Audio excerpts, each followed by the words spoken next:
Hello dear all, welcome to Advanced Engineering Physics lecture series, Crystallography, 5th part. This is Dr. S. Deepthi, Assistant Professor in Physics, Department of H&S, MLR Institute of Technology. In this video lecture, we are going to learn about powder crystal method and calculation of average crystalline size using Debye-Scherer's formula. Okay, now, what is powder crystal method? Powder crystal method is a standard technique to study the structure of microcrystals developed by Debye and Scherer in Germany. This method gives the information about the size of crystals, their orientation and presence of impurities and distortion. Okay, the X-rays are allowed to pass through the filter. So, before entering into the method, what is powdered method?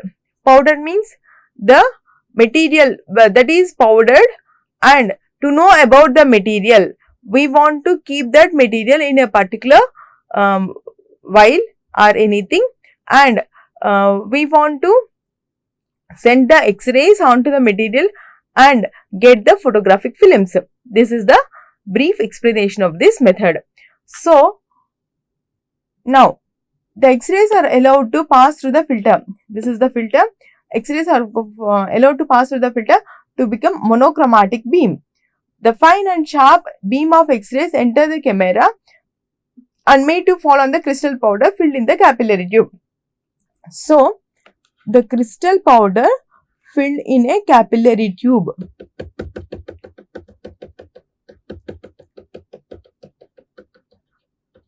Whenever the X-rays are incident on the particular specimen, then what happens here?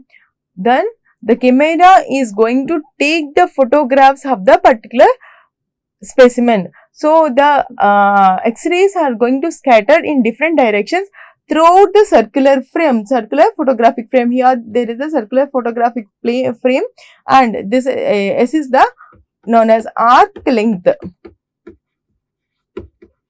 Okay, S is known as arc length. And what happens here? Whenever the X-rays falls on a powdered plate, then what happens? These X-rays that are going to incident on the some particles of the powder, they are going to scatter in different directions. Okay, and the camera used to capture the rotating diffracted X-rays from the powder. Okay, and they are going to develop in the photographic frames. So, see how photographic film is mounted inside it, and in olden days we used to take photos in reels. When we click on the photo, then the reel will come with our negative. Like that, here also in the powdered method, when the X-rays falls on the small granules of the crystalline material, then what happens? The crystalline material is going to scatter the X-rays in all different directions, and the scattered X-rays are captured by this camera, and the photographic film is loaded onto the photographic film. Okay, and the information is loaded onto the photographic film.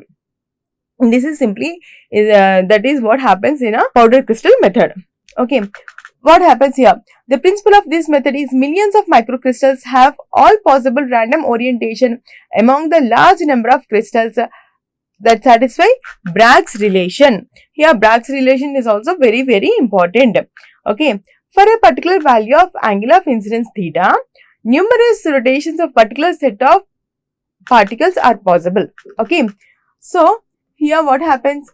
For a particular value of angle of incidence theta, numerous orientations for a particular set of planes are possible. So, the diffracted rays corresponding to fixed values of theta lie on the surface of the cone when its apex at the sample and semi-vertical axis to theta. Different cones are observed for different values of theta with particular combinations.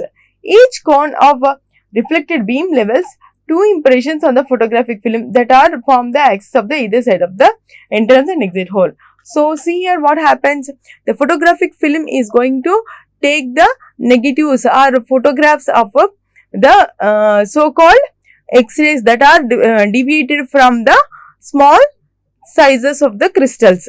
Okay, the deviated out X-rays are took by the photographs, and the photograph look like have the diffraction pattern of central entrance hole. From the entrance hole, it will have the dark band followed by dark and bright bands.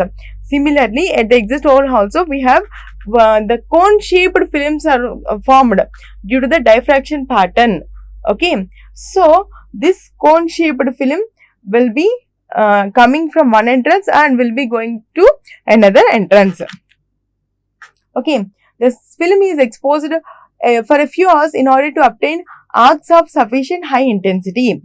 Okay, the arcs of sufficient high intensity is we got this one when the film is exposed for few hours. Okay, it is removed from the camera and developed. The circular arcs are observed on the film as shown in the figure. Okay, this is the circular arcs observation. From the figure, the angle theta corresponding to particular value of arc related to the distance between the arcs. S is the arc length or distance between the arcs. Okay, S is equals to R into 4 theta. Okay, S is equals to R into 4 theta. Theta is equals to S by 4R.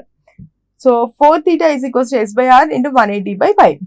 Okay, so this is the formula. Using the value of theta in Bragg's relation, 2d sin theta is equals to n lambda, the corresponding interplanar spacing can be obtained.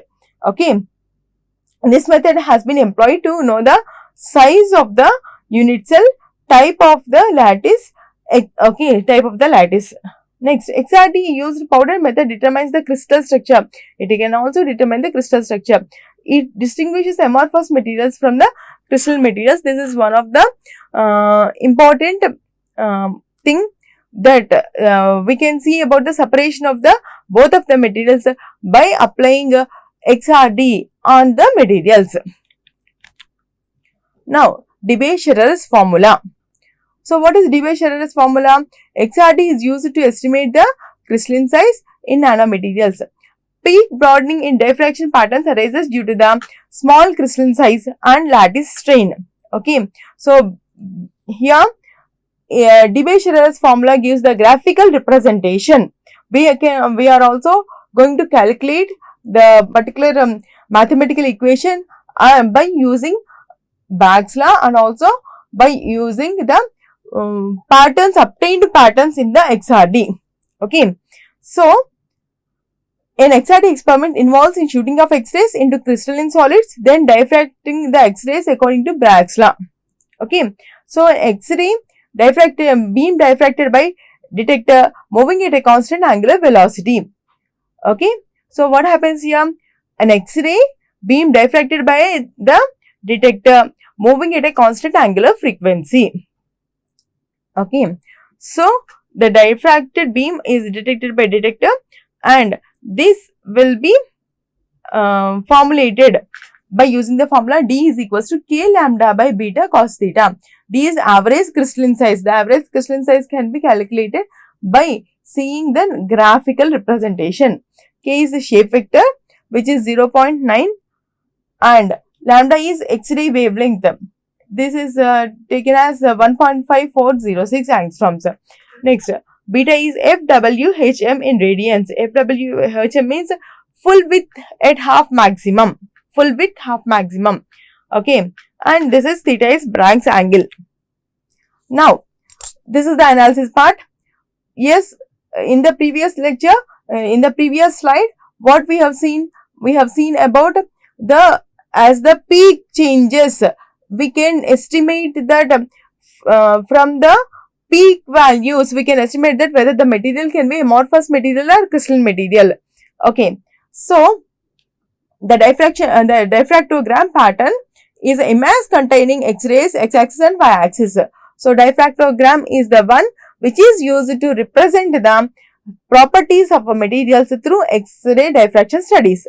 So, the axis is a row of diffraction peaks with varying relative intensity located on y-axis and certain values of 2 theta located on x-axis. Okay, if diffraction patterns are observed by matching each peak of different diffractogram with the data. So, XRD patterns will be obtained when it is matched with the data, peak diffraction with the data.